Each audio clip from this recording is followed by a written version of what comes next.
Sometimes what people judge the hardest isn't what they don't understand.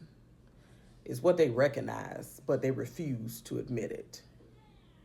You see, the wounds that children carry into adulthood, they're often formed in ordinary moments. A father's silence, rejection, inconsistency, or even betrayal. Like a cheating man can create a lifelong of insecurities that follow a child into adulthood, shaping their identity, their attachment, and self worth in ways they won't fully understand until later. And while many are quick to label everything as mental health, not everything is just mental. It is not. Some of it is spiritual. And there's an enemy that studies your pain, your patterns, and your potential, and will try to use it against you because of who you are and what you carry. And let's talk about a mother's absence, whether that's physical or emotional, along with the words spoken or withheld. And even the pressure of a woman trying to be everything, trying to fix, trying to stay, trying to hold it all together at the cost of herself. That can echo for years, shaping how children love, how they trust, and how they see themselves long after childhood ends.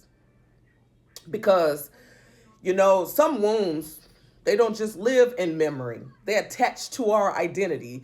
And what looks like behavior on the surface is often something deeper that needs healing in us. Everything can't just be healed or, oh, I'm not in that era anymore. And while help and support matter, we can't replace what only God can heal, because some battles, they're not just up here. They're spiritual, and they require more than coping. They require surrender, prayer, and truth. Sometimes what people judge the hardest is it isn't what they don't understand. Like I said, it's what they refuse to admit. And it's not always because they're trying to be malicious, because the truth, that just hits too close. So instead of dealing with it, they distance themselves from it. They talk about it. They talk about others, point it out, shake their head, all while silently knowing that used to be me. But shame keeps people quiet, and pride convinces them they've moved on, and even that they've healed, but haven't healed not one bit. And let's be honest about something else, y'all, because some of the same people who will sit up and judge a woman for having children by different men are the same ones who will say they don't believe in abortion, but they'll still turn around and shame a woman for choosing not to sin. And that contradiction says more about their understanding than it does about their choices. Because you can't say you value life and then criticize the outcome of somebody else choosing it. You can't do that. We cannot do that. We can't claim morals and then use them to tear somebody else down. All because we're not in that situation, or we avoided that situation, or whatever the case may be. And you definitely can't judge a situation when you don't know the process it took to get there. Come on now, somebody. Because sometimes what people are calling mistakes is really someone choosing to do what they felt what was right in the middle of something broken. And instead of recognizing that, what we'll do, we'll reduce it to numbers, to labels, to questions like, are they by the same man? What? That doesn't reveal the truth. It reveals how shallow we've become when it comes to understanding people. That shows that we have a lack of empathy toward everybody else, but we want everybody to have empathy toward us. Because the real issue isn't how it looks on the outside. It's what was happening behind the scenes and what still needs to be healed within. So before you judge my story or anybody else's, ask yourself this. What are you still hiding that you pray nobody ever finds out? What are you still hiding?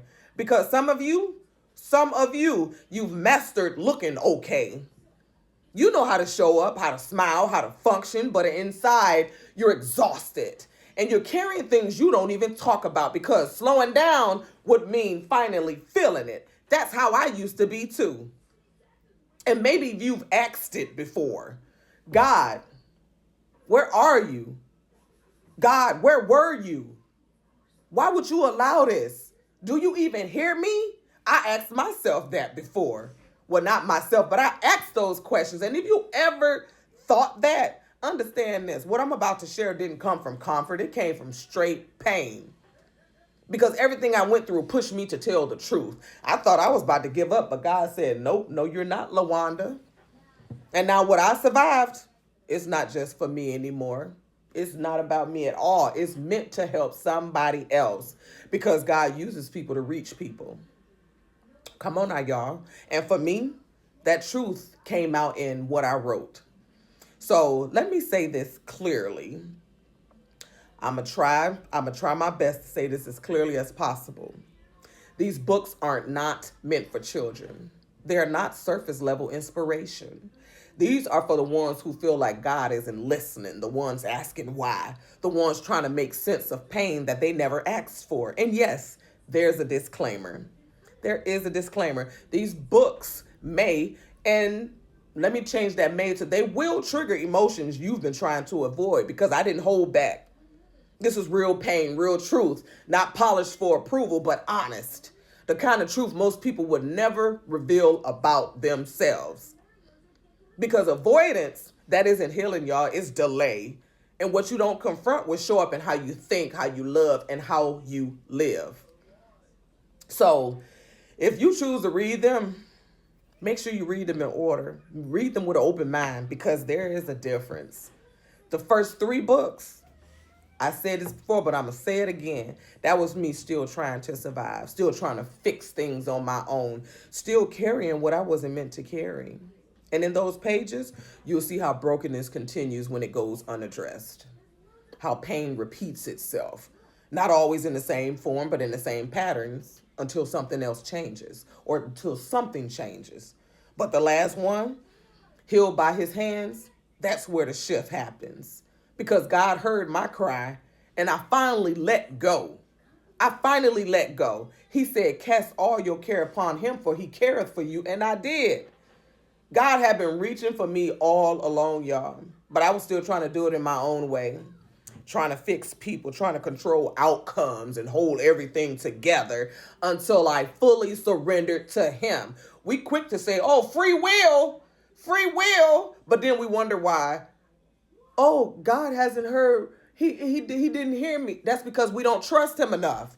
Because God doesn't always remove the storm, but he will bring you through it if you let him. If you let him. And as you read my stories, you'll start to recognize these patterns, the thoughts, the behaviors, and parts of yourself you didn't realize were connected to what you went through. And I know some people will look at the title Sex Please and assume they already know what it's about. Because many people have done it. Many people have messaged me about that title. But that book isn't what people think. It's about my ex-husband living on the down low and the betrayal, the confusion, and the emotional damage that came with that. And the title reflects some people live double lives. That's what the title is about. Trying to appear like the king and queen on the outside while everything behind the scenes is falling apart, which is why there's a chessboard on the cover. King and queen. And then there's Cinderella. And that one shows how my trauma didn't just affect me, it affected my children too. It did.